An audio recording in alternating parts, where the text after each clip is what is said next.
अरमान उम्मीदों और सपनों का बना होता है, तभी तो हम घर बनाते हैं, जिंदगियां बनाते हैं। अक्षय, बाथरूम कब धोगे? आज संडे है ना।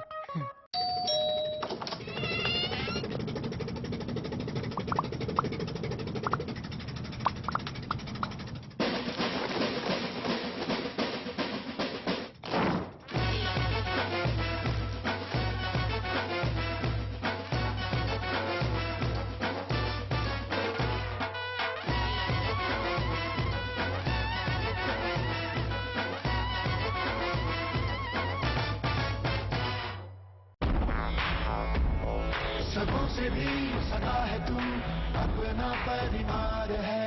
आज और कल दोनों हमने तेरे साथ देखे हैं।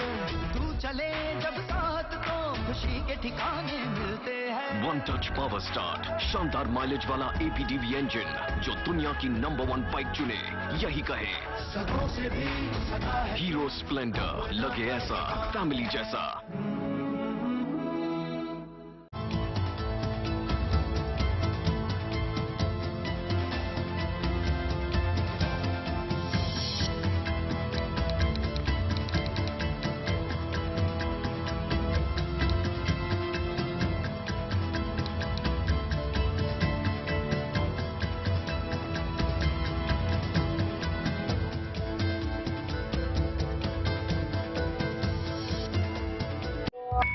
At the stroke of the midnight hour, when the world sleeps, India will awake to life and freedom. सच्चाई से सरोकार रखते हैं हम।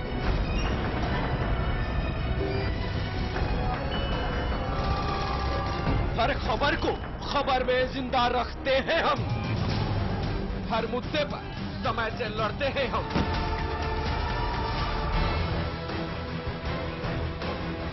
देश की खबर का सच है हम, क्योंकि हम हैं चैनल नंबर 1। खबर की आपाधापी में कोई खबर न जाए छूट। हम उठाते हैं खबरों और मुद्दों पर पड़ी धूल, क्योंकि हम बनाते हैं खबरों के अंदर की खबर। समस्या का अभी हमें 7 महीने हो गए हैं, अभी तक क्यों नहीं निदान हो रहा है? हम लोग इंसान हैं कि जानवर हैं? इसीलिए हर खबर पर चैनल 1 रखता है अपनी पैनी नजर।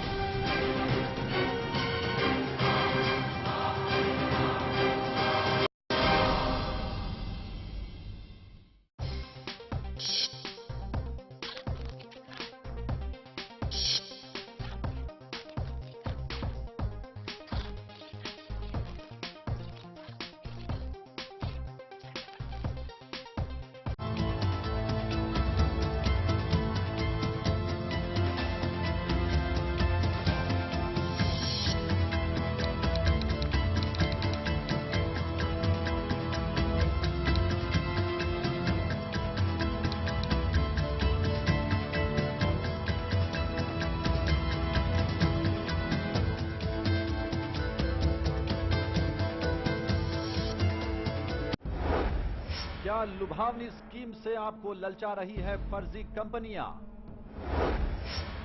क्या आप हो रहे हैं ऐसी कंपनियों का शिकार? आप इनके झांसे में ना आए, MLM के जाल में ना फंसे। कई फर्जी कंपनियों का चैनल 1 ने किया है पर्दाफाश। Alexander Molotov here. He's a Russian. He's operating the scheme here. सावधान रहे, गलत जगह पैसे इन्वेस्ट ना करें। हमारे 20 से 25 कंपनी हमारे लिस्ट में लगातार लोग फोन कर रहे हैं कि हमें पैसे वापस नहीं मिल रहे हैं। देखते रहिए MLM का फर्जीवाड़ा, सिर्फ चैनल 1 पर। ऐसा घर आपने नहीं देखा होगा, संभाल के पोछा मारा अभी। आइए। ओ भाई साहब, ये देखिए हॉल, ये देखिए चिल्ड्रंस रूम, देखिए कितना बड़ा है। आपके बच्चे खेलते खेलते थक जाएंगे। हो गया, मजे ले लिए। आइए। और यह है बेडरूम, इसकी खिड़की से तारे दिखते हैं, तारे। आपको क्या लगा प्रॉपर्टी डीलर हूँ? अरे आपको अपना घर दिखा रहा था। पर्ल्स इंफ्रास्ट्रक्चर, हम जानते हैं कि घर अरमान उम्मीदों और सपनों का बना होता है, तभी तो हम घर बनाते हैं, जिंदगियां बनाते हैं। अक्षय, बाथरूम कब धोगे? आज संडे है ना।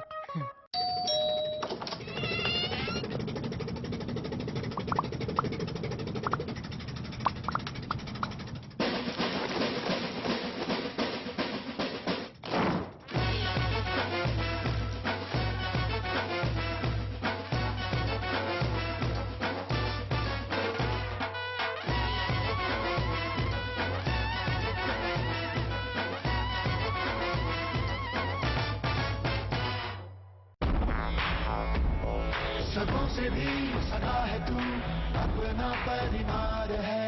आज और कल दोनों हमने तेरे साथ देखे हैं। तू चले जब साथ तो खुशी के ठिकाने मिलते हैं। वन टच पावर स्टार्ट, शानदार माइलेज वाला एपीडीवी इंजन जो दुनिया की नंबर 1 बाइक चुने, यही कहे सगों से भी सगा है। हीरो स्प्लेंडर, लगे ऐसा फैमिली जैसा।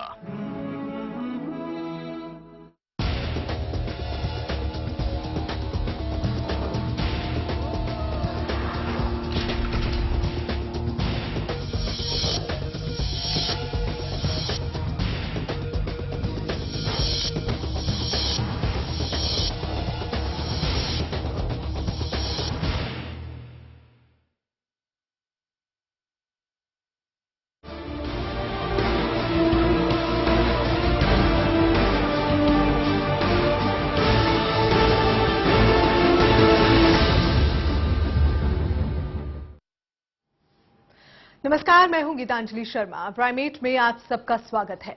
पिछले कुछ दिनों से अमेरिकी डॉलर ने भारतीय रुपए की हालत खराब हो चुकी है। रुपया लगातार गिर रहा है और अब तो रुपए की ये हालत हो गई है कि $1 के मुकाबले में रुपए की अपनी न्यूनतम स्तर तक जा पहुंचा है। सरकार कह रही है कि हालात पहले जैसे हो जाएंगे और जो भी हो रहा है वो देश के अंदरूनी हालातों के चलते हो रहा है। वित्त मंत्री पी चिदम्बरम देश को सिर्फ तसल्ली दे रहे हैं। गिरता रुपया लगातार वित्त मंत्री के दावों की हवा निकाल रहा है और सरकार की तमाम कोशिशें भी डॉलर का मुकाबला नहीं कर पा रही। भारतीय रुपए तो लगभग डॉलर के सामने सरेंडर ही कर चुका है। आम आदमी भी अब सिर्फ रुपए की हालत सुधारने के लिए बस दुआ ही कर रहे हैं, क्योंकि अगर हालात जल्द ही नहीं सुधरे तो सबसे ज्यादा असर देश के मध्यम वर्ग यानी कि आम आदमी पर ही पड़ने वाला है।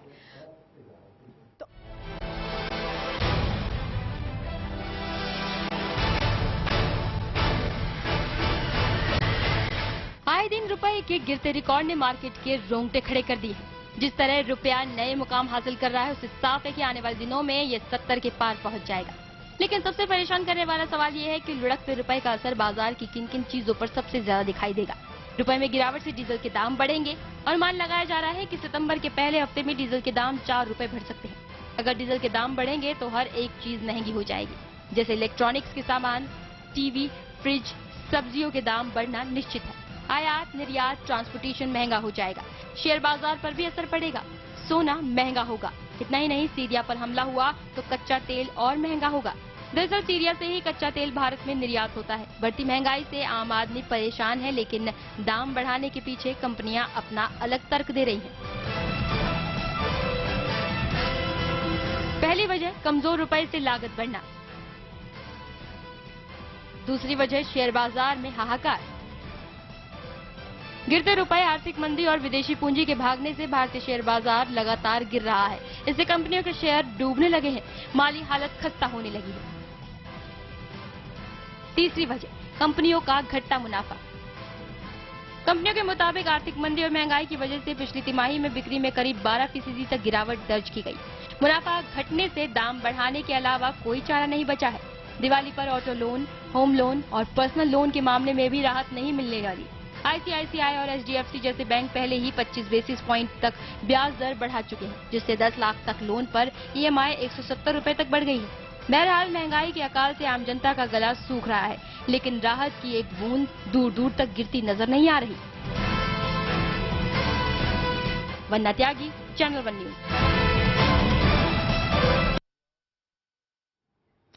तो वाकई एक सोचनीय विषय और कहीं ना कहीं एक गंभीर विषय बना हुआ है। रुपए की लगातार गिरती हालत कहीं ना कहीं अब ये सोचने पर मजबूर करिए कि आने वाला समय क्या वाकई संकट भरा हो सकता है। इसी पर आज चर्चा करेंगे और चर्चा के लिए इस वक्त हमारे साथ स्टूडियो में मौजूद हैं JR सरन, वरिष्ठ पत्रकार, दुष्यंत शर्मा, नेता कांग्रेस, श्याम जाजू नेता बीजेपी भी हमारे साथ जुड़ेंगे और शक्ति सिंह वरिष्ठ पत्रकार हमारे साथ में जुड़े हुए हैं। यहां दुष्यंत जी, ये सबसे पहला सवाल मैं आपसे करना चाहूंगी। लगातार जो हमारी अर्थव्यवस्था है वो कहीं ना कहीं छिन्न भिन्न होती जा रही है और गंभीर होती जा रही है। क्या वाकई हम इतने नाकाम हो चुके हैं कि कोई हल नहीं निकल पा रहा?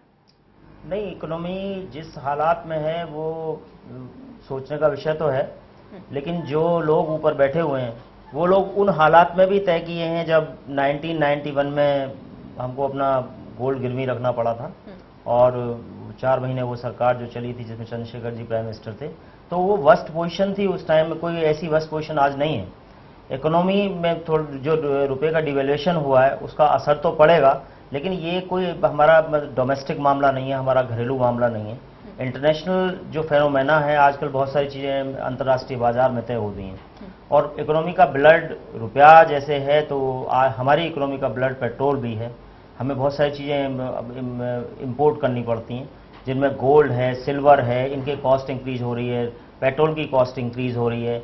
दूसरा, लोगों के दिमाग में ऐसा आ रहा है कि शायद यूएसए जो है वो सीरिया पे कब्जा कर रहा है, तो उसका भी असर डॉलर पे जा रहा है, रुपए पे जा रहा है, जबकि ऐसा नहीं है कि वो कंट्री को सेव कर रहा है। तो इसमें ज़्यादा घबराने की बात नहीं है। इन लोगों ने 1990 में यही टीम थी उस टाइम भी, मोंटेक सिंह आहलूवालिया और पी चिदम्बरम और मनमोहन सिंह जी, उस टाइम भी यही टीम थी। उस देश को उस टाइम भी उन्होंने क्राइसिस से निकाला था। आज ग्लोबलाइजेशन का टाइम है, सारी चीज़ें अंतर्राष्ट्रीय बाजार में तय होती हैं, लेकिन ऐसा भी हम ये नहीं कह सकते कि हम इससे अछूते हैं, हम पे असर नहीं पड़ रहा है। असर तो इकोनॉमी पे पड़ रहा है, लेकिन हम इससे निकल जाएंगे धीरे से। और अगर सबका सहयोग रहेगा, हम भी कोशिश भी ये करें, देश की जनता भी कोशिश करे कि जो चीज़ें हैं, बाहर की चीज़ें हैं जैसे पेट्रोल है, या थोड़ा सा सेव करने की कोशिश करें, मतलब उसको ज़्यादा एक्सपेंस ना करें, तो निकल जाएंगे। कोई ऐसी बात नहीं है, ज्यादा घबराने की बात बिल्कुल बिल्कुल। अभी आपने जिक्र किया यहाँ दुष्यंत जी कि अगर कुछ वक्त पहले की आपने बात की और आपने कहा कि जो मंदी था, मंदी का दौर था, उससे भी उबर आए, लेकिन वही सवाल यहाँ पर बार बार हो रहा है कि 22 साल पहले अगर तत्कालीन प्रधानमंत्री नरसिम्हा राव के कार्यकाल की बात करें, उस वक्त वित्त मंत्री थे डॉक्टर मनमोहन सिंह जो आज देश के प्रधानमंत्री है, सेहरा बंधा था उन्हीं के सर भारतीय इकोनॉमी को उभारने का, तो आखिर अब ये नाकामी क्यों? अभी भी नहीं, 22 साल में बहुत सारी चीजें बदली हैं। दूसरा, कुछ देश में जब सरकारें डेमोक्रेसी में इधर चेंज होती हैं तो कुछ पॉलिसीज भी कोलैप्स कर जाती हैं। हम लोगों को ज्यादा जो विदेशी जो साधन है जिनको हम यूज करते हैं, हमको उन्हें ज्यादा उन पर कंसंट्रेट नहीं करना चाहिए। खासतौर से हमें अब ये समय बिल्कुल पीक पे है, टॉप पे है, एलओसी मान के चलिए आप। अब हमें ये पेट्रोल का दूसरा कोई अल्टरनेट समझना चाहिए, कोई मानना चाहिए, उस पर हमें काम करना, क्योंकि हमारा बहुत पैसा इसमें जाता है और देश के नागरिकों को भी पेट्रोल के एक्स्ट्रा किसी चीज में पैसा खर्च नहीं करना चाहिए। पेट्रोल है इतना महंगा दुष्यंत जी कि आम आदमी उसे जिस तरह से अभी आप कह रहे हैं कि आम आदमी को सोचना पड़ेगा, वाकई सोचना पड़ रहा है। अभी तो पेट्रोल लेने के लिए सोचना पड़ रहा है आम आदमी को। Increasing day by day. बिल्कुल बिल्कुल। तो यहाँ आप ये भी कह सकते हैं कि आपके पड़ोसी देश हैं, आप जैसे अभी कह रहे हैं, पड़ोसी देशों से कोई आपकी बदतर हालत थोड़ी है। जब जो डेवलपिंग कंट्री होता है, उस डेवलपिंग कंट्री में ऐसे स्लम्स कभी कभी आते हैं, लेकिन ये स्लंप है, इसको मानना चाहिए, मैं मान भी रहा हूं उसको। लेकिन मुझे विश्वास भी है कि यही वो टीम है जिस टीम ने 1991 में आपको बचाया था, देश को बचाया था। तो आज भी अगर हम थोड़ा सा, अगर देश सहयोग करेगा, अगर लोग उसके नागरिक सहयोग करेंगे, हम थोड़ा सेव करेंगे उन चीजों को जो चीज हम बाहर से आ रही हैं और उनको कंज्यूम कर रहे हैं। तो कुल मिलाकर ये कहना चाहिए कुछ वक्त का इंतजार और फिर कुछ सब कुछ जो है वो ठीक हो जाएगा, जैसे कि देश के प्रधानमंत्री मनमोहन सिंह ने भी अपनी बात में कहा था कि कुछ वक्त रुकना होगा और धीमे धीमे जो सारा उस लेवल से, वो इकोनॉमिस्ट भी है, मेरा भी टॉपिक वही है, इकोनॉमिक्स का ही टॉपिक मेरा भी है। हो सकता है मैं कहीं भूल कर रहा हूँ, लेकिन वो देश के प्रधानमंत्री हैं, अगर वो ऐसा कह रहे हैं तो उस बात में दम है। हमको मतलब विश्वास करना चाहिए, थोड़ा मैं इस टाइम देश के साथ भी खड़ा होना चाहिए, विश्वास करना चाहिए। श्याम जाजू नेता बीजेपी भी हमारे साथ मौजूद हैं। श्याम जी क्या कहेंगे? विश्वास करना चाहिए, वक्त का इंतजार करना चाहिए, लेकिन रुपए का जो स्तर है वो लगातार गिर रहा है, गंभीर चिंता का विषय, क्या कहा जाए? देश की नैया कहां तक डूबने की हमको इंतजार है, इसका ही मुझे आश्चर्य लग रहा है। 2004 में जब एनडीए से अपने हाथ में ये यूपीए के नेताओं ने, चिदम्बरम ने जब पहला बजट पेश किया था, उस टाइम उन्होंने कहा था कि economical fundamentals are strong and balance of payment is robust. आज स्थिति ऐसी है कि रोबोस्ट से लेकर पेमेंट का क्राइसिस बन गया है और अभी भी हमारे मित्र कह रहे हैं कि हम इससे निकल जाएंगे। आशा उम्मीद पे ही जनता जीती है। पर करंट अकाउंट डेफिसिट की अगर हम स्थिति देखेंगे तो इस देश के प्राइम मिनिस्टर अर्थशास्त्री है, चिदम्बरम जी खुद को फाइनेंस के एक्सपर्ट मानते हैं, और मोन्टेक सिंह अहलुवालिया जी है, तीन लोग हैं। इस यूपीए के सरकार में 5.5 साल चिदम्बरम जी ने और प्रणब मुखर्जी ने 3.5 साल, इन तीनों का 9 साल के कार्यकाल का परफॉर्मेंस क्या है और उसकी परिणति यह हो रही है। आंकड़ों का हिसाब छोड़िए, आम आदमी परेशान है, महंगाई कंट्रोल में नहीं आ रही, रुपया का अवमूल्यन हाइट कर दिया है, आज 69 तक पहुंच गया है। करंट अकाउंट डेफिसिट का मैं आपको उदाहरण देता हूं, 91 से 2001 तक $35 बिलियन का करंट अकाउंट डेफिसिट था। एनडीए के कार्यकाल में फर्स्ट टाइम 1978 के बाद $22 मिलियन सरप्लस हो गए। हम करंट अकाउंट डेफिसिट छोड़ के हम सरप्लस हुए थे एनडीए के टाइम में, और आज क्या स्थिति है? आज है $339 बिलियन का घाटा है इस देश में। ये किसके कार्यकाल का, किसके परफॉर्मेंस का है? हमारे यहाँ कैपिटल गुड्स का इंपोर्ट बढ़ने के बाद भी नेशनल प्रोडक्शन बढ़ नहीं रहा है, इंपोर्ट डे बाय डे बढ़ते जा रहा है, और देश की इकोनॉमी खतरे में आ गई है। इतनी खतरे में आ गई और हमारे कहने को दिक्कत की नहीं कुछ बहुत बड़ी बात नहीं, बिल्कुल खतरे में आ गई और ये कहा जा रहा है कि रुका जाए, थोड़ा वक्त इंतजार करना होगा, कंट्रोल में आ जाएगा। जी जी जी बिल्कुल, स्थिति जो है वो ठीक हो जाएगी। यहाँ श्याम जी आपको रोकना चाहेंगे, फिलहाल कुछ आंकड़े हमारे पास हैं, हम उन आंकड़ों से भी समझना चाहते हैं। तमाम जो इस वक्त हमारे साथ में मौजूद है चर्चा के लिए, जो तमाम लोग मौजूद हैं, उनसे भी समझना चाहते हैं कि अगर स्थिति ये रही और जिस तरह से स्थिति लगातार बिगड़ रही है तो फिर आने वाला वक्त क्या होगा, देश में किस तरह से हालात सुधरेंगे, या फिर क्या कुछ देश में, अगर विदेशी मुद्रा भंडार की बात करते हैं, कुछ आंकड़े हमारे पास हैं 2007 से 7 की अगर बात करें $300 अरब थे, वहीं 2013 में $275 अरब जो है वो देखा जा रहा है। और वहीं देश में अगर विदेशी निवेश की बात करते हैं, 2008 की अगर बात करते हैं $48 अरब विदेशी निवेश हमारे पास था, और 2013 तक आते आते वो $27 अरब रह गया है। और वहीं चालू खाते का घाटा अगर यहां पर बात करते हैं, 2007 8 अरब था और 2013 $90 अरब। किस तरह से स्थिति जो है पलट रही है, किस तरह से तमाम जो बदलाव आ रहे हैं, जो कहीं ना कहीं चिंता का विषय हो रहे हैं, ये आंकड़े खुद ब खुद बयां कर रहे हैं। उसके बाद में कर्ज का भार की अगर बात करें थोड़े वक्त के लिए, 2007 में $80 अरब था और 2013 आते आते $170 अरब हो गया है। क्या इकोनॉमी जारी है, भारतीय अर्थव्यवस्था किस ओर इशारा करिए, किस ओर जा रही है, ये एक सोचनीय विषय, चिंतनीय विषय बना हुआ है जाहिर तौर पर। और देश की टॉप 10 कंपनियों पर जो कर्ज की अगर बात करते हैं, 2007 में $1000 अरब था, 2013 के आंकड़ों की अगर बात करते हैं तो $6000 अरब। देश की कंपनियों का विदेशी निवेश 2008 के आंकड़ों में $21 अरब और 2013 $7 अरब। किस तरह से ये आंकड़े जो हैं वो बता रहे हैं, खुद ब खुद बयां कर रहे हैं। जी आर सरन जी, आप इन आंकड़ों को देख रहे हैं और जाहिर तौर पर अब ये समझ भी आ रहा होगा कि धीमे धीमे आखिर जो स्थिति है वो किस तरह से बद से बदतर होती जा रही है, और कहीं ना कहीं उसको अब संभालने की बेहद जरूरत है, वरना स्थिति बहुत उलट हो सकती है। देखिए, मैं तो कहूंगा कि एंटायर राजनीतिक वर्ग इसके लिए जिम्मेदार है। आप अरब खरब की बात कर रही हैं, आप एक आम आदमी की इकोनॉमी को देख लीजिए, आप अपने घर के किचन की बजट को देख लीजिए, कहाँ ₹2 आलू आता था, कहाँ ₹20 आलू आता अगर ये इकोनॉमी पे फर्क पड़ेगा, जाहिर सी बात है कि आम आदमी के बजट पे ही फर्क पड़ जाएगा। मैं वहीं आ रहा हूँ, जहां ₹30 पेट्रोल हुआ करती थी आज ₹70 है। डीजल में अब ये कहा जा रहा है कि जैसे पार्लियामेंट सेशन खत्म होगा ₹3 बढ़ने वाला है। तो कहां से कंट्रोल होगा? कंट्रोल मेसर ही नहीं है। मुझे तो ये लगता है कि जितने ये घोटाले के पैसे फॉरेन में रखे गए थे वो सब वापस लाए जा रहे हैं, और शायद इसीलिए रुपए को बढ़ने दिया जा रहा है। मैं तो एकदम सरासर यही मानता हूं, बाकी कोई इसमें फंडामेंटल नहीं है। और दूसरा, इसीलिए कंपनी यहां से वापस जा रही है, अपने पैसे निकाल रही हैं कि आपके फंडामेंटल्स नहीं है, आप स्पेकुलेट करते हैं, आप किसी चीज को कुछ भी कहना जानते। जैसे मैं आपको एक छोटा सा एग्जांपल देता हूं, पिछली बार जब मुलायम सिंह जी की सरकार यूपी में थी तो उन्होंने रिलायंस पावर को दिया था बनाने के लिए। रिलायंस पावर अभी वहां कुछ खराब ही नहीं हुआ, लेकिन उसकी शेयर 700-800 रुपए तक पहुंच गई। किस बात, काहे के लिए, किस फंडामेंटल पे? It was all speculation. तो वो जो आदमी फॉरेनर है, वो जो पैसा लगाता है तो फूक फूक के लगाता है, तो उसको लगा कि अरे भैया यहाँ तो स्पेकुलेशन है, जो कमाया कमाया, अब यहाँ से निकलो, यहाँ तो इलेक्शन आ रहा है, अगर कोई और आ गया तो हमारा वो भी डूब जाएगा, इसलिए यहाँ से निकलो।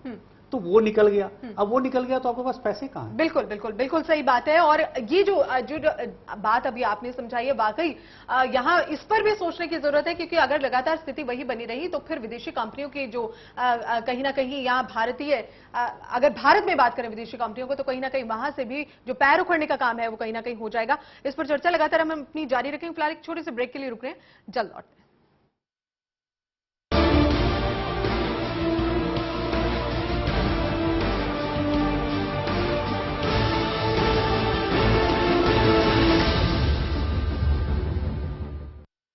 ₹1 नहीं है बॉस।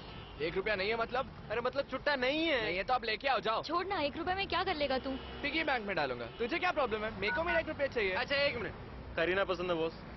क्या? ये देखो। क्या है ये? वीडियो है ₹1 में।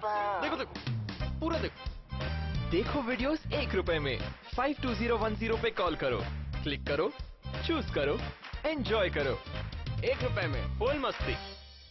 ऐसा घर आपने नहीं देखा होगा, संभाल के पोछा मारा अभी। आइए। ओ भाई साहब ये देखिए हॉल, ये देखिए चिल्ड्रंस रूम, देखिए कितना बड़ा है। आपके बच्चे खेलते खेलते थक जाएंगे।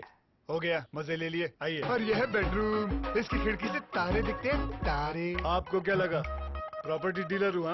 अरे आपको अपना घर दिखा रहा था। Pearls infrastructure. हम जानते हैं कि घर अरमान, उम्मीदों और सपनों का बना होता है, तभी तो हम घर बनाते हैं, जिंदगियां बनाते हैं। अक्षय बाथरूम कब धोगे? आज संडे है ना।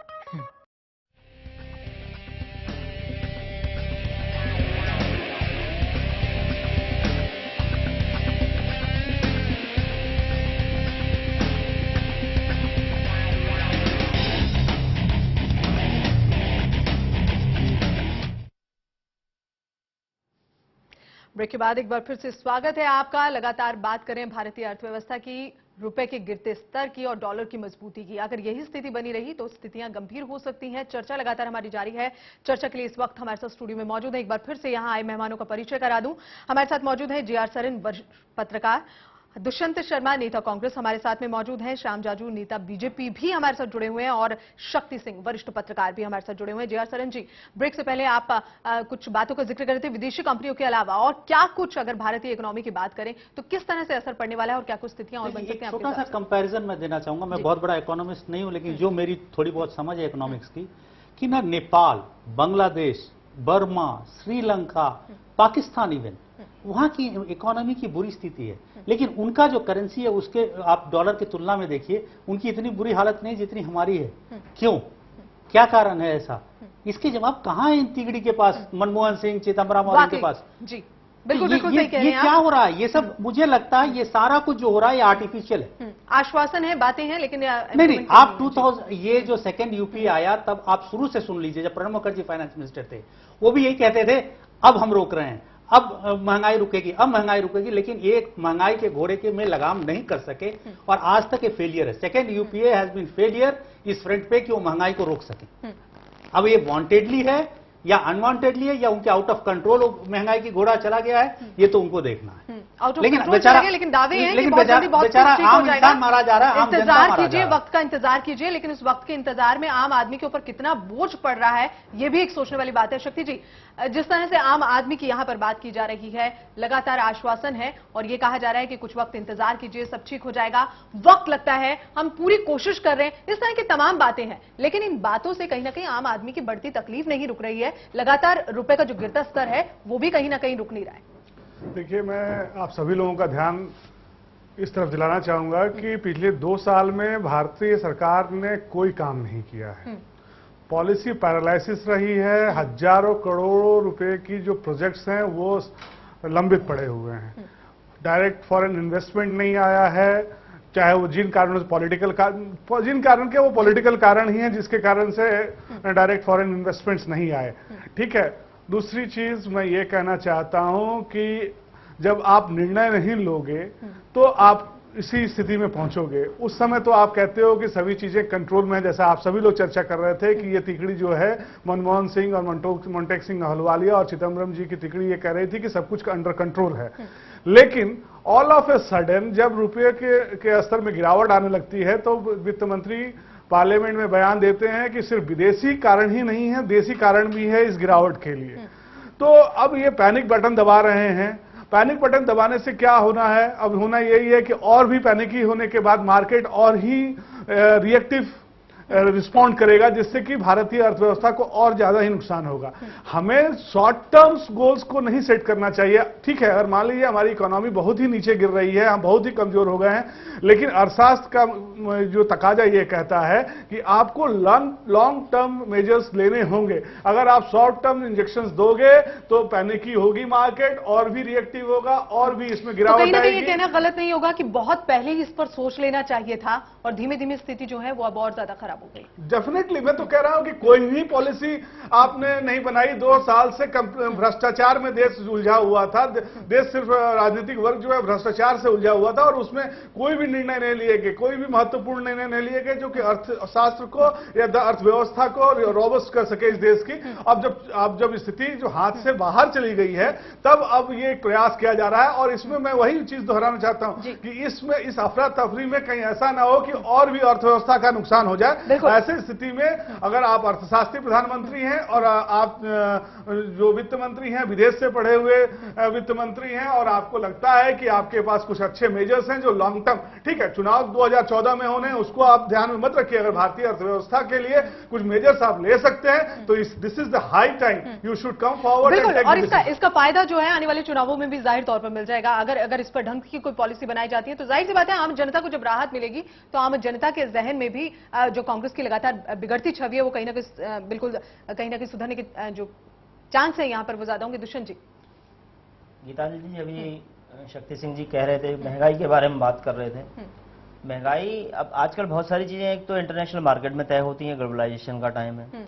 दूसरा जो डेवलपिंग कंट्री का एक फीचर है, जो इकोनॉमिक्स की बात आप कर रहे हैं, वो भी उसको भी मानना चाहिए कि डेवलपिंग कंट्री का फीचर होता है विकासशील देशों का कि महंगाई वहां बढ़ती है, डिमांड बढ़ने पे महंगाई बढ़ती है। दुष्यंत जी, मैं ये पूछ रहा हूं कि अगर इंटरनेशनल मार्केट का इंपैक्ट भारतीय अर्थव्यवस्था पे इतना ज्यादा था तो कल वित्त मंत्री ये क्यों कहते हैं सदन में खड़े होके कि सिर्फ अंतर्राष्ट्रीय बाजार का दबाव नहीं है, हमारा घरेलू हमारी समस्याएं हैं। वो घरेलू समस्याएं तो आप ठीक कर सकते थे, आप इन्फ्लेशन को कम कर सकते थे, उसके लिए क्या उपाय किए जा रहे थे वो तो बताइए। मैं आपकी बात पे ही आ रहा हूँ, मैं आपसे यही बात कह रहा हूँ कि डेवलपिंग कंट्री का एक तो ये आप मान के चलिए, 2 बातें मैंने आपसे कही कि इंटरनेशनल दबाव भी रहता है, दूसरा डेवलपिंग कंट्री का फीचर भी है कि जब कॉस्ट बढ़ती हैं तो ये महंगाई होती है, और उसमें क्योंकि डेवलपमेंट्स का मामला है, जो हमारा अंदरूनी मामला है, इंटरनल मामला है कि जो डेवलपमेंट्स होते हैं तो तब भी क्योंकि हम डेवलप्ड कंट्री नहीं है तो इंट्रोडक्शन ऑफ फंड्स भी होता है, एसेट्स का भी होता है, तो लाइबिलिटी बढ़ती है तो उससे भी कॉस्ट इंक्रीज होती है, तो इसको भी आपको मानना चाहिए। हमने ऐसा नहीं है कि मेजर्स नहीं लिए हैं, हमने गोल्ड पे ड्यूटी भी बढ़ाई है जिससे कि लोग वहां पे ज्यादा वो ना करें। अभी कुछ 1% कुछ उस पर गोल्ड पे ड्यूटी बढ़ी है। दूसरा, जो हमारी सिक यूनिट्स हैं उनको भी हम बैकअप दे रहे हैं जिससे कि वो अपना प्रोडक्शन ठीक से शुरू करें, उसको बढ़ाएं। तो ऐसा नहीं है कि गवर्नमेंट बिल्कुल चुप बैठी है। हाँ, फिर भी मैं आपसे पिछले बार भी अभी जब मैं बोल रहा था मैंने तब भी ये बात कही थी कि अगर, क्योंकि ये इस दौर में है 69 रुपीज इसका कॉस्ट हुआ है डॉलर का, तो ये सोचनीय विषय तो है। इसमें आप जैसे इंटेलेक्चुअल्स बुद्धिजीवियों के विचार तो चाहिए, लेकिन वो वर्स्ट पोजीशन नहीं है जो 1991 में थी। और मैं एक मिनट दुष्यंत जी, मैं आपकी बात को यहाँ रोकना चाहता हूँ। प्रधानमंत्री कहते हैं 1991 की स्थिति नहीं है, लेकिन ये बताइए कि 1991 में जो रुपये का डिवैल्यूएशन था वो 24.4% था, और आज वो 20% है। 1 साल के अंदर वही रुपये का डिवैल्यूएशन 20% हो चुका है। और वर्ल्ड वाइड अगर आपको देखा जाए तो अगर आप इतने अच्छे अर्थशास्त्री हैं और इतने अच्छे अर्थशास्त्र के ज्ञाता हैं तो पूरे विश्व में रुपये का डिवैल्यूएशन नंबर 2 पे है। सिर्फ साउथ अफ्रीकन रैंड जो है वो 23% डिवैल्यूएट हुआ है पिछले 1 साल में, और भारतीय रुपया 20% 1 साल में। तो ये कौन सी अर्थव्यवस्था है, यही तो हम जानना चाहते हैं कि क्या यही पॉलिसी है जो कि हमें बेहतरीन ले जाएगी या कुछ और करना पड़ेगा। शाम जाजू जी कुछ कहना चाहते हैं। जी शाम जी। अभी भी हमारे कांग्रेस के मित्र कौन से बात का समर्थन कर रहे हैं, मुझे बड़ा हास्यास्पद लग रहा है। अगर ये पूरे यूपीए की wrong economic policy and bad governance के कारण ये सब हुआ है। कल चिदम्बरम जी ने भी खुद माना है। हम बार बार इंटरनेशनल चीजों की बातें करते हैं, इंटरनेशनल हमारे साथ वाले बांग्ला, श्रीलंका, चाइना, उनके इकोनॉमी में कोई फर्क नहीं पड़ रहा है। बांग्ला की टका की इंप्रूवमेंट हो रहा है 4%, हम उससे हमारी तुलना कर रहे हैं। कैपिटल गुड्स का इंपोर्ट जब बढ़ने के बाद इंडस्ट्रियल प्रोडक्शन ग्रोथ रेट बढ़ना चाहिए, वो कम हो रहा है। देश की विदेशी पूंजी का कम हो रहा है, हमारा कर्जा बढ़ रहा है। कांग्रेस वाले और यूपीए वाले कोई मेजरमेंट नहीं ले रहे, ये हम नहीं कह रहे, आप उसका समर्थन करने की बात ही नहीं है। आखिर रिजल्ट क्या है? साल भर नहीं बहुत मेहनत की है, बहुत हमने स्टडी की है, हम बहुत अर्ली, अरे भाई रिजल्ट फेल है तुम, तो आपके रिजल्ट क्या काम आ रहा है? देश के काम कुछ नहीं आ रहा है, इंटरनेशनल इमेज हमारी खराब हो रही है। आज सोना बेचकर और भी आप सोना गिरवी रखकर पूरी इंटरनेशनल इमेज से और भी असर होने वाला है। डे बाय डे हमारे कोई भी इकोनॉमिक, हमारा एग्रीकल्चर ग्रोथ कम है, इंडस्ट्रियल ग्रोथ कम है, हमारा एक्सपोर्ट कम हो गया है, हमारा इंपोर्ट बढ़ गया है, हमारा विदेशी पूंजी निवेश कम होते जा रहा है। हमारे देश के इंडस्ट्रियलिस्ट भी बाहर जाना चाह रहे हैं, वो यहां सिक्योर्ड नहीं फील कर रहे। ये सब बातों का हम कब विचार करेंगे? कितने साल, 9 साल के बाद हमारा ग्राफ डाउन डाउन जाते आ रहा है। कोई भी इकोनॉमिस्ट इसको अच्छे इकोनॉमिस्ट नहीं कह सकते, और बार बार हम उम्मीदों पे जी रहे। कोई हमारे पास होमवर्क नहीं है, और होमवर्क ना करके हमने फूड सिक्योरिटी बिल लेके आ गए। हम अगर उसको विरोध करते तो बोलते ये गरीबों के खिलाफ है, हमने उसको सपोर्ट कर दिया। पर भाई उसको रखने के लिए गोडाउन नहीं है, ये यानी टोटल कोई बिल्कुल, लेकिन शांति दूरदर्शिता का पूरा अभाव। जी बिल्कुल शांति, फूड सिक्योरिटी बिल की अगर आप बात करें, दूरदर्शिता का पूरा अभाव उसमें आप सरकार के पॉलिसी में हम देख रहे हैं। उसमें सहमति नहीं थी तो समर्थन भी नहीं होना चाहिए था कहीं ना कहीं। अब आप कह रहे हैं कि नहीं, हमने समर्थन इसलिए दिया कि कोई भी स्कीम गरीबों के विकास के लिए, गरीबों को कुल मिला के बात वही आ जाती है ना श्याम जी, की जब हमारी डेफिसिट जो है समर्थन, श्याम जी कुल मिला के बात वही आ जाती है ना कि जहां जी 130 हजार करोड़ का जो नुकसान घटा होगा वो तो देश के ऊपर होगा, देश की अर्थव्यवस्था पे होगा, उसमें तो आप भी भागीदार हैं। अगर आप एक जिम्मेदार विपक्ष की भूमिका में हैं तो उसके लिए आपको भी तो कुछ मेजर्स उठाने चाहिए थे, या इसका विरोध करना चाहिए था, या इसका कुछ बेहतर रास्ता दिखाया जाना चाहिए। विकास की कई यहाँ बिल्कुल श्याम जी, यहाँ विकास की कई और बातें होनी चाहिए थी, कई ऐसे अहम मुद्दे हैं, लेकिन आप घूम फिर के फिर 1990 और वो रामलला वाले मुद्दे पे आ जाते हैं और उस तरह से पॉलिटिक्स शुरू हो जाती है। लेकिन उस घूम फिर के उन तमाम बातों के बीच में जो अहम मुद्दे हैं वो कहीं ना कहीं छूट जाते हैं। आप सबसे बड़े विपक्षी दल हैं, आप कहीं ना कहीं लोगों की आवाज बनकर सामने आ सकते हैं। कई ऐसे अहम मुद्दे हैं जिनको आप उठा सकते हैं, लेकिन घूम फिर के वही है कि तमाम बातों के बावजूद आप समर्थन भी नहीं करते हैं, फिर आप समर्थन भी देते हैं। भारतीय इकोनॉमी लगातार गिर रही है, वहां पर आपके पास प्रश्न बहुत सारे हैं, लेकिन उसके साथ एकजुट होकर कहीं आगे कोई हल निकालने की बात नहीं है। पूरी तरह से ये जो बात है ये घूम फिर के वही आ जाती है कि तमाम राजनीतिक दल अपनी अपनी राजनीति जरूर कर रहे हैं, लेकिन देश की अर्थव्यवस्था जो लगातार चरमराती जा रही है वहां ध्यान नहीं दे रहे हैं, और कहीं ना कहीं एक बड़ी समस्या जाहिर तौर पर बनी हुई है। चर्चा लगातार अपनी जारी रखेंगे, फिलहाल एक छोटे से ब्रेक के लिए रुक रहे हैं, जल्द लौटते हैं।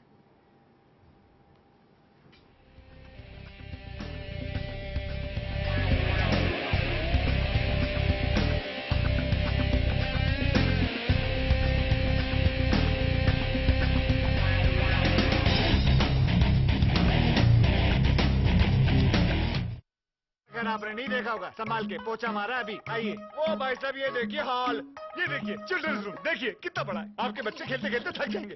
हो गया, मजे ले लिए, आइए। और यह है बेडरूम, इसकी खिड़की से तारे दिखते हैं, तारे। आपको क्या लगा प्रॉपर्टी डीलर हुआ? अरे आपको अपना घर दिखा रहा था। पर्ल्स इंफ्रास्ट्रक्चर, हम जानते हैं कि घर अरमान, उम्मीदों और सपनों का बना होता है, तभी तो हम घर बनाते हैं, जिंदगियां बनाते हैं। अक्षय बाथरूम कब धोगे? आज संडे है ना।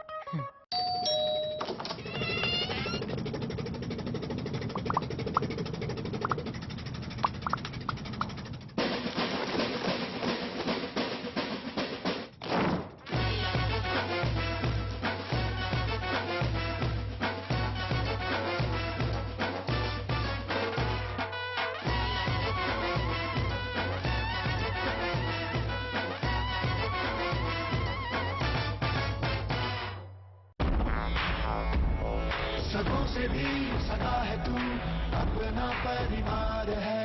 आज और कल दोनों हमने तेरे साथ देखे हैं। तू चले जब साथ तो खुशी के ठिकाने मिलते हैं। वन टच पावर स्टार्ट, शानदार माइलेज वाला एपीडीवी इंजन जो दुनिया की नंबर 1 बाइक चुने, यही कहे सगों से भी सगा है। हीरो स्प्लेंडर, लगे ऐसा फैमिली जैसा।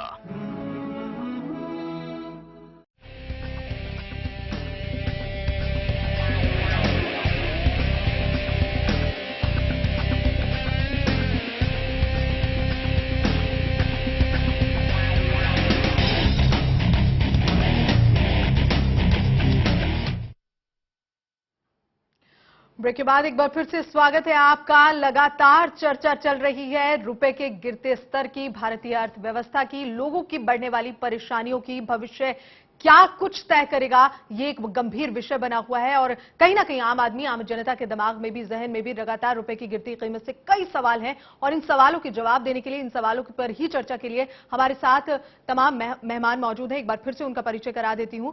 इस वक्त हमारे साथ मौजूद हैं जे.आर. सरन, वरिष्ठ पत्रकार, दुष्यंत शर्मा, नेता कांग्रेस, श्याम जाजू जी मौजूद हैं, नेता बीजेपी, और शक्ति सिंह, वरिष्ठ पत्रकार हमारे साथ में मौजूद हैं। शक्ति जी, जिस तरह से लगातार भारतीय इकोनॉमी की हम लगातार यहां पर चर्चा कर रहे हैं, रुपए में गिरावट आ रही है, कांग्रेस की ओर से कहा जाता है, सत्तापक्ष की ओर से, सरकार की ओर से कहा जा रहा है कि बहुत जल्द इस पर कहीं ना कहीं हम कोई ना कोई हल निकालेंगे, थोड़ा वक्त इंतजार करना पड़ेगा, जो हालात हैं वो कहीं ना कहीं 1991 के नहीं आएंगे। इस तरह की तमाम बातें जो है वो कही जा रही है। कितना सही माना जाए कि वाकई जो भी कारगर कदम उठाने की बातें की जा रही हैं वो महज बातें हैं?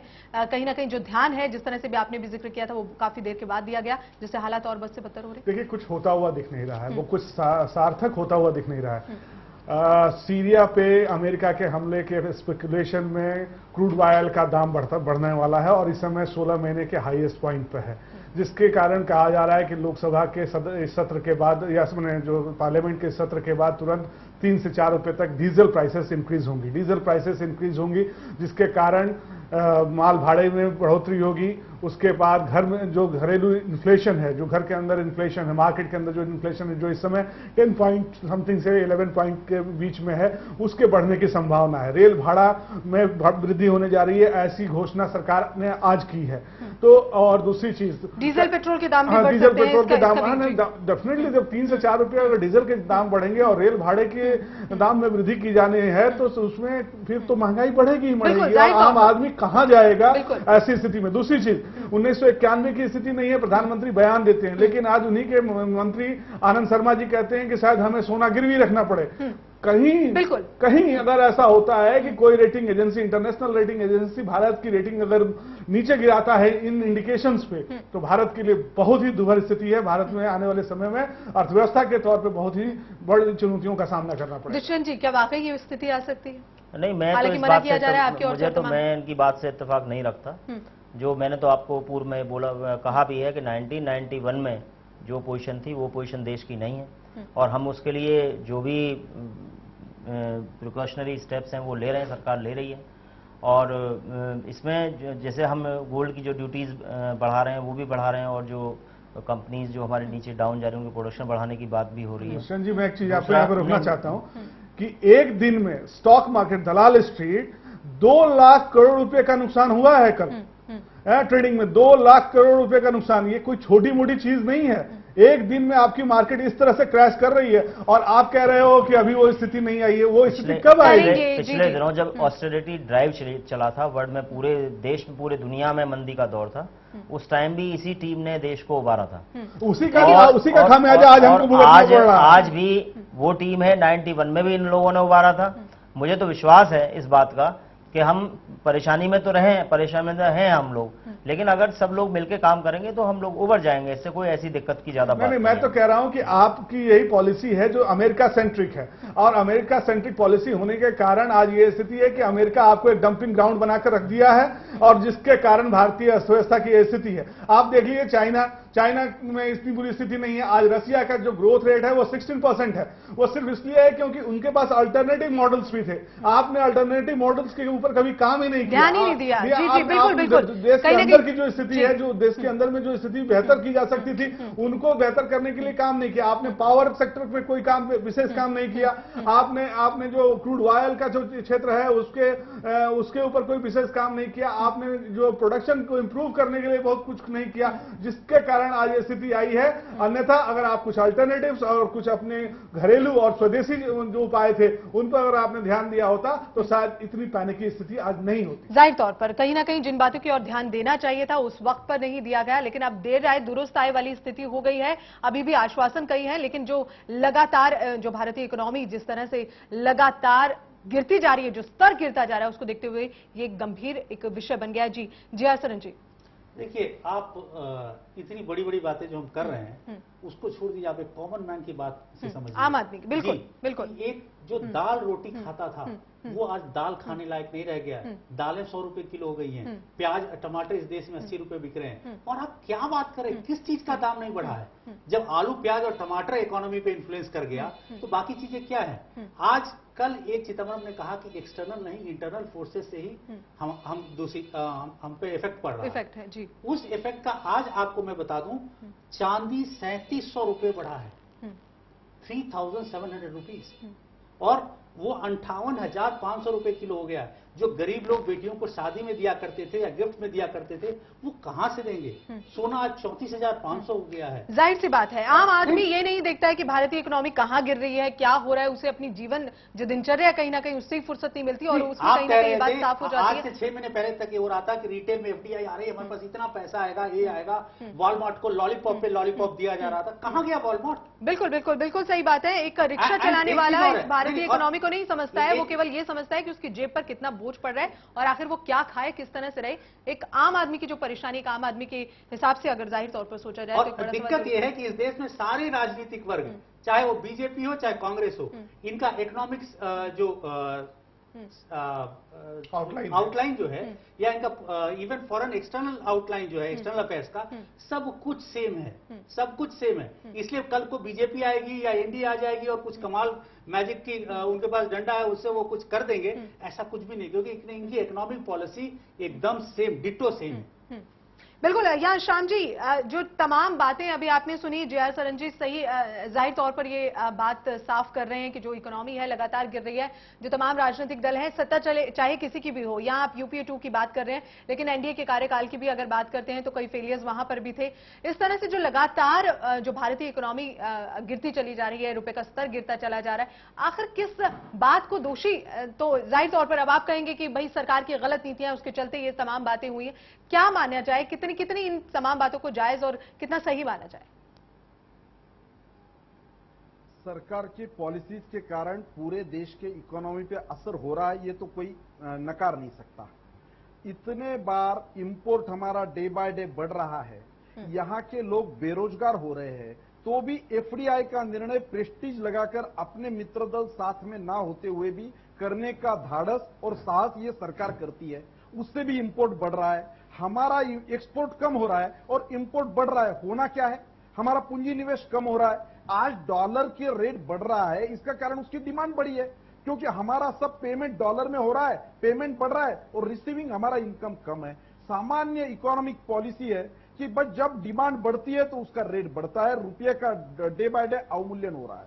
हम कह रहे हैं, हम समर्थन कर रहे हैं कि हम अपना सोना गिरवी रख के हमारी स्थिति सुधार लेंगे। कोई भी व्यक्तिगत जीवन में अपनी स्थिति सुधारने के लिए अपने घर की जो कोई अमानत है वो जब बाजार में रखने जाता है तो वो टेम्पररी तो रास्ता निकाल लेगा, पर उसकी परमानेंट क्रेडिबिलिटी कम होती है। ये आम आदमी को जो अपने व्यक्तिगत जीवन का अर्थशास्त्र समझता है, वो इस देश की धुरा बहने वाले, देश का नेतृत्व करने वाले और खुद को इकोनॉमिक एक्सपर्ट कहने वाले राजनेताओं को क्यों नहीं समझ रहा? और आज भी इस विषय पर खुले दिल से, ये बात तो आपके लिए भी शरण साहब कह रहे थे, ये बात तो ये भी कह रहे हैं शक्ति सिंह जी। बार बार लोग एनडीए की और यूपीए की तुलना कर रहे हैं। मैं आपको बता सकता हूं कि एनडीए के टाइम महंगाई कंट्रोल में, अगर उसको ब्लेम करने के लिए बात कर रहे हैं, आप देश को उठाने की बात क्यों नहीं कर रहे हैं? अगर वो एक संकट का आपका क्या कंट्रीब्यूशन है उसमें? बड़ा था। ये सब बातों के पास आप ध्यान देंगे क्या नहीं देंगे? इंटरनल हमारा production growth day by day कम हो रहा है, जब कैपिटल गुड्स बढ़ रही है, उनका आयात बढ़ रही है, विदेशी निवेश डे बाय डे कम हो रहा है। कल 10 कलमी कार्यक्रम चिदम्बरम जी ने पार्लियामेंट में घोषणा की है, तो भी शेयर बाजार डाउन हो रहा है।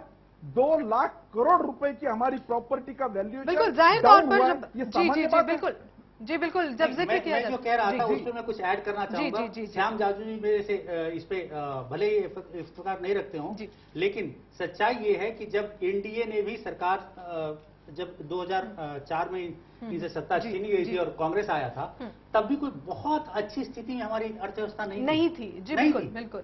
तो ये कहना कि नहीं हमने बहुत अच्छा किया था और ठीक है उससे बदतर हो गया आज स्थिति, ये मानिए। ये नहीं कि उस समय हम बहुत बूम कर रहे थे और ये वही है कि जब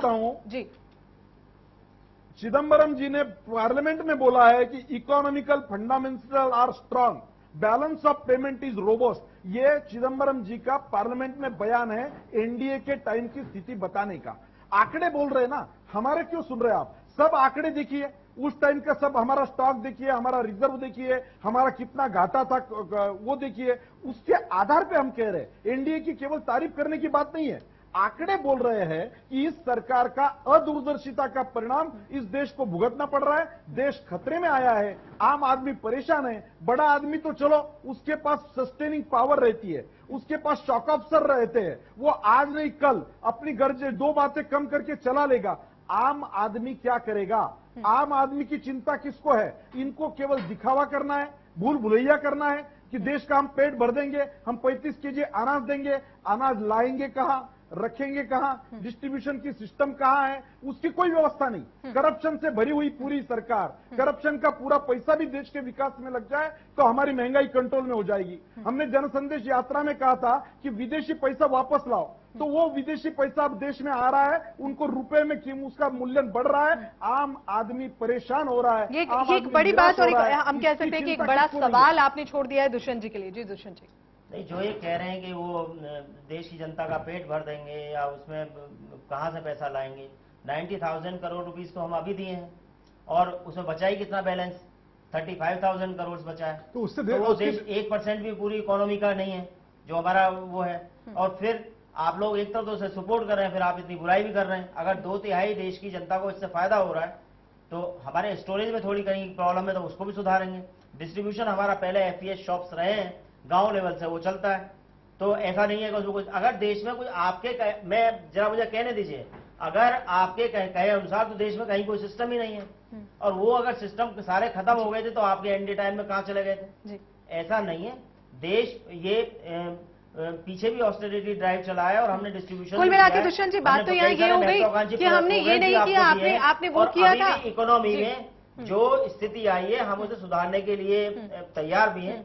आप अगर उसमें कोई तैयार होने की तो बात यहाँ दुष्यंत जी, ये तो एक जिम्मेदारी है और ये करना आप ही का काम है, और तो इससे कोई आकर नहीं करेगा इन बातों को तमाम। जी जी जी सरन जी कुछ कहना। जी मैं ये कह रहा हूँ कि जहां तक पीडीएस का सवाल है या जहां तक स्टोरेज का सवाल है, तो इस बार भी हमारे किसान भाइयों ने रिकॉर्ड प्रोडक्शन दिया है। उसके अलावा पिछले 3 साल में इतने अनाज सड़े हैं जितना हमारा इस साल का प्रोडक्शन है। बिल्कुल, इससे आप अंदाजा लगा सकते हैं कि कितनी वेस्टेज होती है। और दूसरे बात पीडीएस में ये जग जाहिर है, लेकिन दुष्यंत जी हर जगह विफलता है ना, फिर हर जगह विफलता यहाँ पर नजर आ रही है। नहीं, पीडीएस में जग जाहिर है कि कितना घोटाले होते हैं पीडीएस में। और बल्कि आज आपकी ऐड ही चलती है, एक सरकार की एक ऐड चल रही है जिसमें दुकानदार पीडीएस दे नहीं रहा है, तो एक औरत आके कहती है कि आप पीडीएस क्यों नहीं दे रहे हो, दे दो इनको। तो ये तो खुद ही कह रहे हैं कि लोगों को पीडीएस नहीं मिल रहा है। ऐसे में जहाँ डिस्ट्रीब्यूशन है, इसमें महिला इसमें हेड ऑफ द फैमिली बनाई गई है।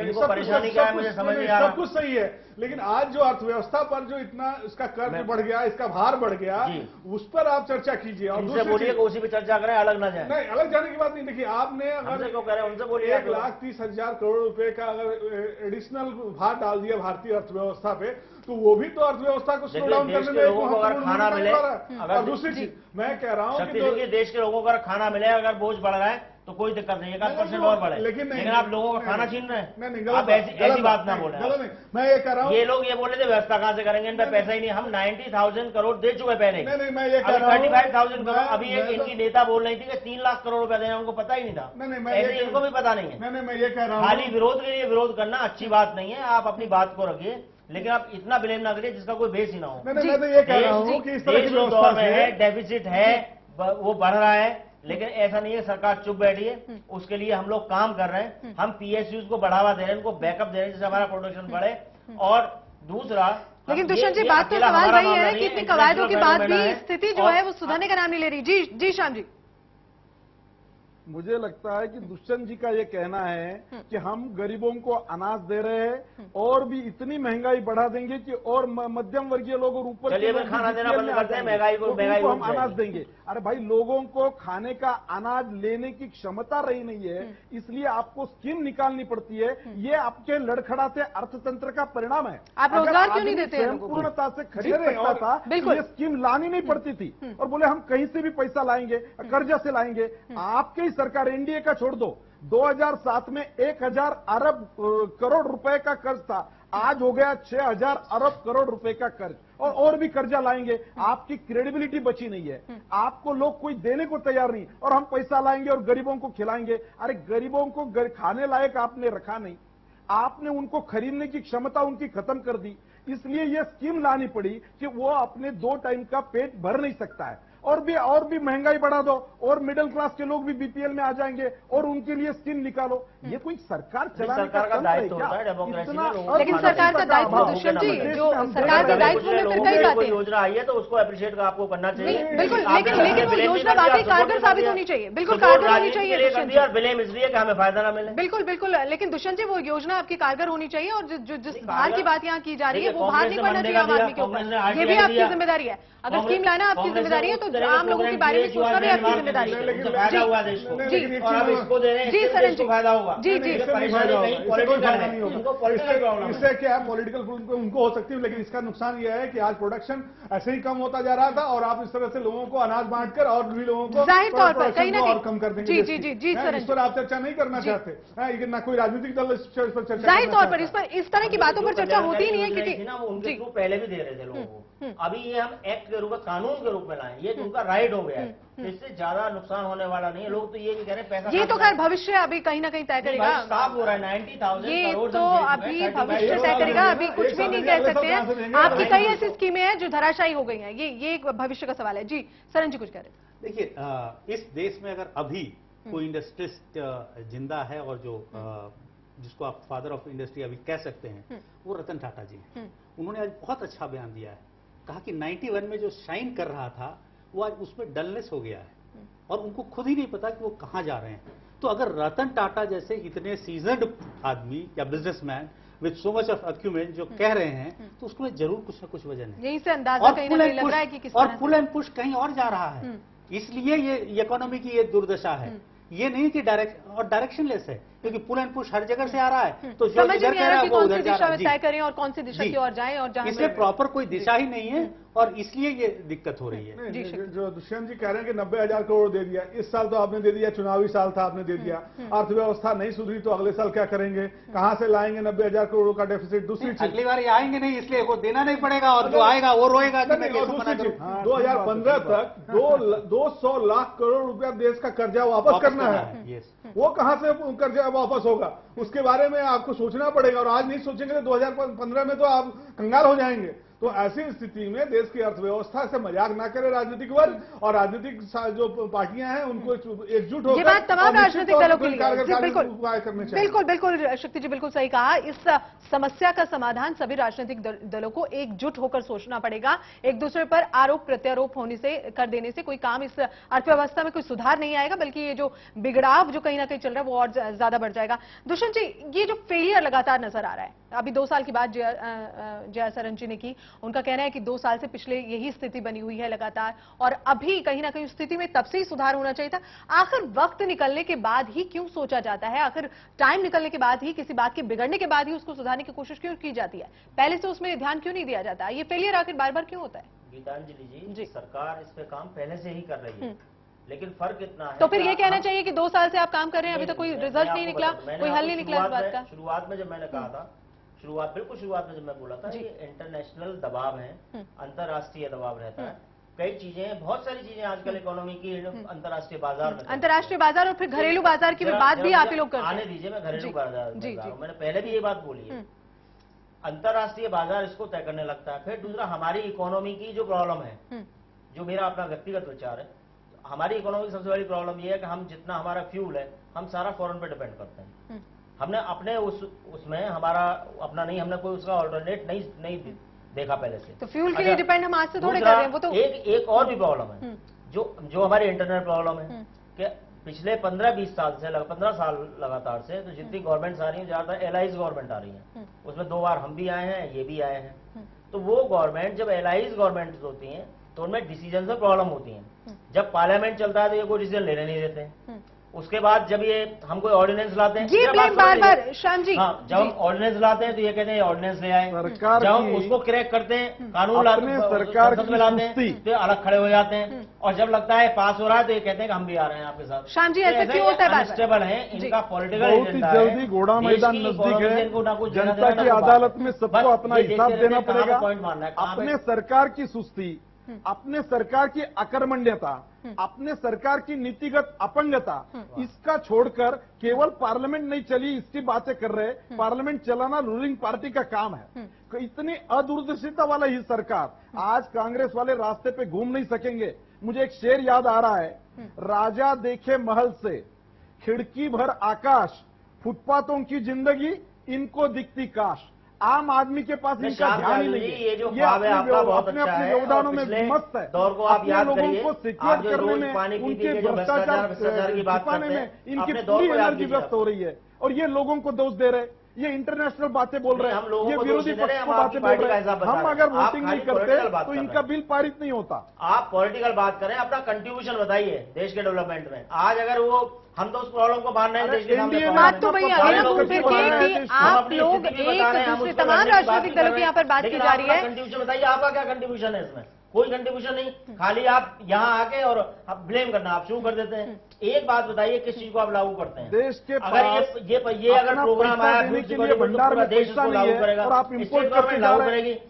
सरकार वहां है वो क्यों नहीं कर रही है इसको? आप तो लिए ब्लेम करना शुरू कर दिए।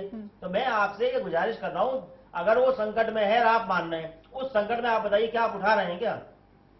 तो आप कुछ कर तो रहे नहीं है, आप खाली यही कह रहे हैं कि संकट है और आप मर जाएंगे। पूरे देश को गलत न्यूज देना, देश को गुमराह करना, देश की जनता को गुमराह करना आपका धर्म नहीं है, किसी नागरिक का धर्म नहीं है। हाँ, हम लोग इकोनॉमिक संकट में है, लिहाजा आप अपनी तरफ से ये बताएं कि आपकी पार्टी क्या कर रही है। हमारी पार्टी कर रही है। देश के बॉर्डर सब असुरक्षित है। आज म्यांमार जैसे छोटे देश ने बिल्कुल श्याम जी, यहाँ पर फिर वही घूम फिर के बात आती है कि आरोप प्रत्यारोप शुरू हो जाते हैं, बात का हल नहीं निकलता है। यहाँ बात हो रही है भारतीय इकोनॉमी की जो लगातार गिर रही है और किस तरह से हल निकाला जाए। जाहिर सी बात है कि एक दूसरे पर आरोप प्रत्यारोप से कोई हल निकलने वाला नहीं है। यहाँ तमाम राजनीतिक दलों को एकजुट होकर चलने की जरूरत है, क्योंकि यहाँ देश की सुरक्षा का मुद्दा भी जाहिर तौर पर जुड़ा हुआ है। क्योंकि भारतीय इकोनॉमी अगर लगातार इस तरह से चरमराती रहती है तो कई ऐसी वजह है जिससे कहीं ना कहीं देश की जो हालत है वो खस्ता हो जाएगी। आम आदमी के लिए जीना मुहाल हो जाएगा आने वाले वक्त में, अगर यही परिस्थिति बनी रही। समय हमारे पास कम है, संक्षेप में मैं आप सबकी प्रतिक्रिया जानना चाहूंगी। दुष्यंत जी क्या कहेंगे? देखिए, जो डिवैल्यूएशन हुआ है वो सबके सामने है देश में। आप ये इकोनॉमी हमारी जिस पोजीशन में है वो भी क्लियर है। उसको बार बार ये सब बोले, वो तो अच्छा बता ही रहे हैं। नेता बीजेपी बड़े अच्छे बताते हैं, श्याम जादव साहब, कि मैं तो, लेकिन हम जो स्थिति हमारे, अगर हमारा कहीं कोई घर में बीमार है तो क्या उसको छोड़ देते हैं? सब लोग लग के उसी में लगते हैं। आज मैं जो शुरुआत में बोला, जो हम फॉरेन की चीजों पे डिपेंड है, उनकी डिपेंडेंसी थोड़ा कम करें। आप लोग थोड़ा कम पेट्रोल यूज करें, थोड़ा पेट्रोल नहीं। दुष्यंत जी, ये इस बात का कैसे हल है? और भी चीजें पेट्रोल कम यूज करें, ये क्या हल? को थोड़ा हेल्प करें और जहां आपसे बनता है वहां थोड़ा पॉजिटिव सकारात्मक अप्रोच रखें। चलिए, सरकार अभी हल निकालने की बात कर रही थी और यहाँ हल मांगने की बात हो रही है। सरकार भी अपने हल कर रही है, हम लोग आपके साथ बिल्कुल हल कर रही है, लेकिन कारगर साबित नहीं हो रही। हम भी हैं, हल निकालने की कोशिश की जा रही है, लेकिन कारगर साबित नहीं हो रहे हैं। श्याम जी, कोई वस्त नहीं है। श्याम जी क्या कहेंगे संक्षेप में आपकी प्रतिक्रिया? देश की जनता इनसे ऊब चुकी है। देश की जनता हताश है, निराश है, वो उम्मीद की ओर देख रही है। जल्दी घोड़ा मैदान नजदीक है, दूध का दूध और पानी का पानी हो जाएगा। और जनता के साथ जिन्होंने खिलवाड़ किया है और जिन्होंने करप्शन से अपनी सरकार चलाई है और देश को खतरे में लाया है, उनको जनता सबक सिखाएगी। ये आने वाले दिनों में दिखेगा।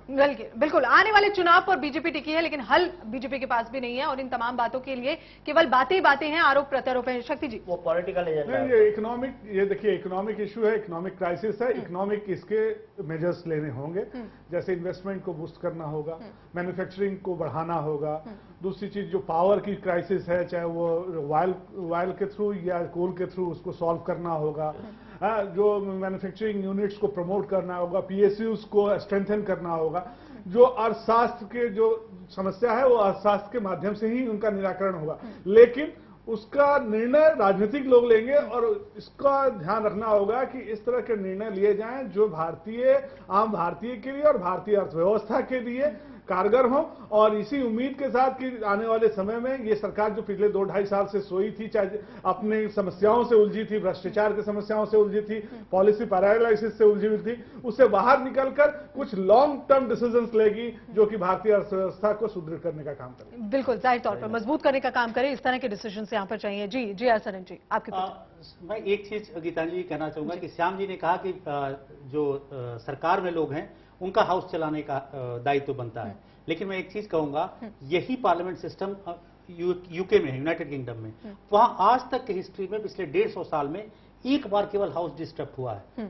हमारे यहाँ देखिए रोज का वही रोजाना कहानी, जब से सत्र शुरू हुआ तब से हंगामा। ये तो लोकतंत्र पे सीधा सीधा हमला है, मैं कहूंगा एनडीए और राजनीतिक वर्ग के बारे में कौन सोच रहा है? राजनीतिक वर्ग का, और आम इंसान के बारे में, आम जनता के बारे में कोई नहीं सोचता। बिल्कुल, जब ये राजनीतिक वर्ग जब ये भटकाव, और दूसरा कि जितने भी इकोनॉमिक डिसीजंस हैं वो लोग ले रहे हैं जो विदेशों में पढ़ के आए हैं, विदेशी फॉर्मूला जानते हैं, जिनको यहाँ की धरातल का पता ही नहीं है, तभी तो ये स्टेटमेंट आता है कि 12 रुपए में आप यथार्थ के धरातल पर क्या हो रहा है इसकी जानकारी होना भी अंदाज, इसको जो मर्जी जो बोल देता है। ऐसे नहीं, यहाँ की जो अर्थव्यवस्था है, यहाँ के लोग क्या हैं, हमारी क्या स्थिति है, उस पर ध्यान रख के अर्थव्यवस्था बननी चाहिए। बिल्कुल, जाहिर तौर पर ये तमाम जो प्रतिक्रियाएं हैं ये कहीं ना कहीं यही बता रही हैं कि ये विषय तो काफी गंभीर है, इस पर सबको एकजुट होकर चलना होगा, लेकिन वो एकजुटता कब आएगी ये एक बड़ा प्रश्न जरूर बना हुआ है। हल निकालने की यहां बेहद जरूरत है। आप सब चर्चा में शामिल हुए, फिलहाल बहुत बहुत शुक्रिया इस चर्चा में शामिल होने के लिए। तो जिस तरह से भारतीय इकोनॉमी गिर रही है लगातार चिंता का विषय बना हुआ है, और लगातार जो गेस्ट हमारे साथ मौजूद थे उन्होंने कई हल निकाले हैं, कई इस पूरे मसले को लेकर कई हल देने की कोशिश की है। लेकिन अब देखना यह होगा कि तमाम राजनीतिक दल एकजुट होकर भारतीय इकोनॉमी को कौन से हल से बाहर, गिरती इकोनॉमी को लगातार कौन से हल से बाहर निकालते हैं, और आम जनता जो आने वाले वक्त को सोचकर कहीं ना कहीं डरी सहमी है, पहले से महंगाई की मार झेल रही है, उसके लिए किस तरह से कारगर जो रास्ते हैं वो निकाले जाएंगे, ये एक गंभीर विषय बना हुआ है। प्राइमेट में फिलहाल इतना ही, लेकिन चैनल वन न्यूज पर खबरों का सिलसिला लगातार जारी है।